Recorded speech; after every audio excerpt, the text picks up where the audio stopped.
सोचिए जरा, जो एआई टूल्स हमें ज्यादा स्मार्ट बनाने के लिए बने हैं, क्या हो अगर वो सच में हमें दिमागी तौर पर कमजोर बना रहे हो। सुनने में अजीब लगता है ना, लेकिन ये सिर्फ एक ख्याल नहीं है। हाल की कुछ रिसर्च कुछ बहुत ही चौंकाने वाली बातें बता रही हैं। तो सवाल ये उठता है कि ये जो सुविधा हमें मिल रही है, कहीं इसकी कीमत हम अपनी दिमागी ताकत से तो नहीं चुका रहे। मतलब, जो टेक्नोलॉजी हमारी जिंदगी को इतना आसान बना रही है, क्या वो धीरे धीरे बिना हमें पता चले हमारे सोचने और याद रखने की काबिलियत को ही खत्म कर रही है। अच्छा, इसे एक आसान से उदाहरण से समझते हैं। जरा याद कीजिए, 10 साल पहले तक हम में से कितनों को कम से कम 5-7 फोन नंबर तो मुंह जबानी याद होते थे। शहर के रास्ते, कौन सी गली कहाँ मुड़ती है, सब दिमाग में एक नक्शे की तरह छपा होता था। और आज शायद ही किसी को अपना फोन नंबर छोड़कर कोई दूसरा नंबर याद हो। कहीं भी जाना हो तो बस गूगल मैप्स आंख बंद करके उसे फॉलो करते हैं। ये भले एक छोटा सा बदलाव लगे, पर ये एक बहुत बड़े पैटर्न की तरफ इशारा कर रहा है। और अब ये सिर्फ कहने सुनने की बातें नहीं रह गई हैं। विज्ञान भी अब इस पर अपनी मुहर लगा रहा है। तो चलिए कुछ ऐसी स्टडीज पर नजर डालते हैं जो दिखाती हैं कि एआई हमारे दिमाग पर असल में क्या असर डाल रहा है। हाल ही में एक बहुत ही दिलचस्प स्टडी हुई। इसमें रिसर्चर्स ने ये देखने की कोशिश की कि जब स्टूडेंट्स कोई निबंध लिखते हैं तो उनके दिमाग के अंदर असल में चल क्या रहा होता है। इसके लिए उन्होंने स्टूडेंट्स के 3 ग्रुप बनाए और हर ग्रुप को अलग अलग तरीके से काम करने को कहा। और जो नतीजे सामने आए वो वाकई चौंकाने वाले थे।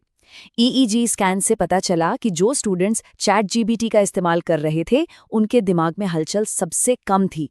ऐसा लग रहा था मानो उनका दिमाग लगभग स्विच ऑफ मोड में चला गया हो। जो गूगल का इस्तेमाल कर रहे थे, उनके दिमाग में थोड़ी ज्यादा एक्टिविटी थी। लेकिन सबसे ज्यादा दिमागी कसरत तो वो लोग कर रहे थे जो बिना किसी मदद के खुद से लिख रहे थे। लेकिन सबसे ज्यादा चिंता की बात तो कुछ और ही थी। स्टडी में देखा गया कि जैसे जैसे समय बीता, चैट जीपीटी वाला ग्रुप और भी ज्यादा आलसी होता गया। वो लोग बस कंटेंट को कॉपी और पेस्ट कर रहे थे। हद तो तब हो गई जब उनसे पूछा गया कि उन्होंने क्या लिखा है, तो वो ये भी नहीं बता पाए। मतलब, उन्होंने उस जानकारी को अपने दिमाग में प्रोसेस किया ही नहीं था। चलिए अब एक और बड़ी स्टडी की बात करते हैं।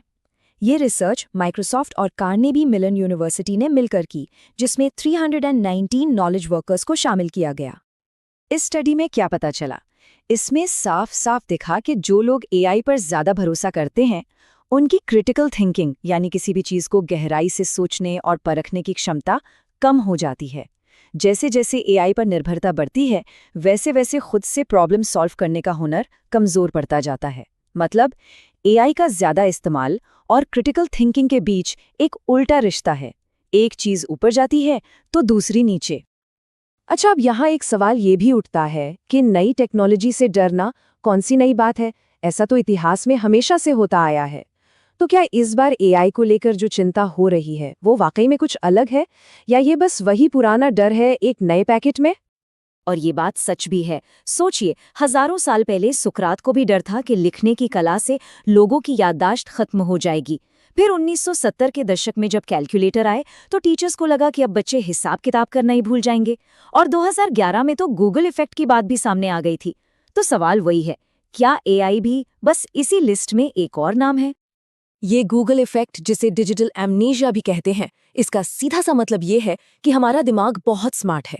जब उसे पता होता है कि कोई भी जानकारी गूगल पर एक क्लिक में मिल जाएगी, तो वो उस जानकारी को याद रखने में अपनी एनर्जी क्यों बर्बाद करे। तो दिमाग अब फैक्ट्स को याद नहीं रखता, बल्कि ये याद रखता है कि वो फैक्ट्स मिलेंगे कहाँ। लेकिन यहीं पर कहानी में एक मोड़ आता है। कुछ स्किल्स जैसे कि रास्ता खोजना या नेविगेशन, ये सिर्फ जानकारी याद रखने जैसा नहीं है। ये स्किल्स हमारे दिमाग की बनावट पर, उसके स्ट्रक्चर पर गहरा असर डालते हैं। और शायद यही वजह है कि आज की टेक्नोलॉजी का असर पहले से कहीं ज्यादा अलग और गहरा हो सकता है। एक उदाहरण देखिए। जीपीएस के आने से पहले लंदन के टैक्सी ड्राइवरों को शहर की 25,000, जी हाँ, 25,000 गलियों और सड़कों का नक्शा अपने दिमाग में रखना पड़ता था। सोचिए, ये कितनी जबरदस्त दिमागी कसरत रही होगी। और इस कसरत का नतीजा कमाल का था। साल 2000 में एक बहुत मशहूर स्टडी हुई थी, जिसमें पाया गया कि इन टैक्सी ड्राइवर्स के दिमाग का एक हिस्सा, जिसे हिपोकैम्पस कहते हैं, जो रास्ता याद रखने और मेमोरी के लिए जिम्मेदार होता है, वो आम लोगों के मुकाबले काफी ज्यादा बड़ा और विकसित था। और इसका ठीक उल्टा भी सच है। जो लोग जीपीएस पर बहुत ज्यादा निर्भर हो जाते हैं, उनका हिपोकैम्पस कमजोर पड़ सकता है, और यहाँ असली समस्या शुरू होती है। क्योंकि हिपोकैम्पस का काम सिर्फ रास्ता दिखाना नहीं है, ये हमारी यादों को सहेजने, भविष्य के बारे में सोचने और अलग अलग आइडियाज को आपस में जोड़ने का काम भी करता है। तो जब हम रास्ता खोजने की अपनी दिमागी स्किल का इस्तेमाल बंद कर देते हैं, तो हम अनजाने में कई दूसरी दिमागी ताकतों को भी कमजोर कर रहे होते हैं। तो सवाल फिर वही है, आखिर हम इस जाल में इतनी आसानी से फंसते क्यों जा रहे हैं? इसका जवाब कहीं बाहर नहीं, बल्कि हमारे दिमाग की अपनी बनावट में ही छिपा है। देखिए, हमारा दिमाग एक तरह का कॉग्निटिव माइजर है, मतलब दिमागी कंजूस। हजारों सालों के विकास ने उसे सिखाया है कि एनर्जी बचानी है, इसीलिए वो हमेशा सबसे आसान रास्ता चुनता है। लेकिन मजेदार बात यह है कि दिमाग को सीखने और मजबूत होने के लिए चुनौतियों की, मुश्किलों की, यानी एक तरह की फ्रिक्शन की जरूरत होती है। बिना संघर्ष के वो बढ़ता नहीं है। और एआई क्या कर रहा है? एआई हमारे लिए वो सारा ग्रंट वर्क, यानी मेहनत वाला और थोड़ा उबाऊ काम कर रहा है, जिसे करने से हम बचते हैं। जैसे लंबे लंबे डॉक्यूमेंट्स को पढ़कर उसका सार निकालना, बेसिक कोड लिखना, रोजमर्रा के ईमेल बनाना या फिर लंबे निबंध तैयार करना। पर असल में यही वो काम थे जो हमारी सीखने की प्रक्रिया की नींव थे। यही काम हमारे दिमाग में किसी भी विषय की बेसिक समझ बनाते थे। और यहीं सबसे बड़ा खतरा छिपा है। सोचिए, अगर किसी ने कभी वो बुनियादी मेहनत की ही नहीं, तो वो ये कैसे जांचेगा कि एआई ने जो काम करके दिया है वो सही है या गलत? अगर किसी विषय की फंडामेंटल्स ही नहीं पता, तो एआई की गलतियों को पकड़ना तो नामुमकिन है। तो फिर रास्ता क्या है? अब एआई को पूरी तरह से छोड़ देना तो न मुमकिन है और न ही समझदारी भरा कदम। तो हमें एक अलग सोच, एक नया नजरिया अपनाने की जरूरत है। हमें एआई को ऑटो पायलट मोड पर चलाने की बजाय एक को पायलट की तरह इस्तेमाल करना होगा। मतलब गाड़ी हम चलाएंगे, वो बस मदद करेगा।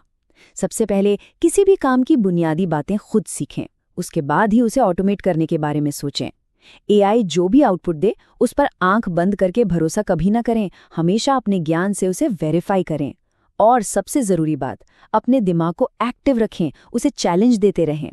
बिल्कुल वैसे जैसे एक मसल को मजबूत रखने के लिए एक्सरसाइज जरूरी होती है। और अच्छी बात यह है कि हमें सुविधा और समझदारी में से किसी एक को चुनने की जरूरत नहीं है। हम दोनों को साथ लेकर चल सकते हैं। हम टेक्नोलॉजी की सहूलियत का फायदा भी उठा सकते हैं और अपनी दिमागी ताकत को भी बनाए रख सकते हैं। बस सही संतुलन बनाना जरूरी है। तो आखिर में बस एक बात याद रखिए, दिमाग भी एक मसल की तरह है। यूज इट और लूज इट, यानी या तो इसे इस्तेमाल करें या फिर इसे खो दें।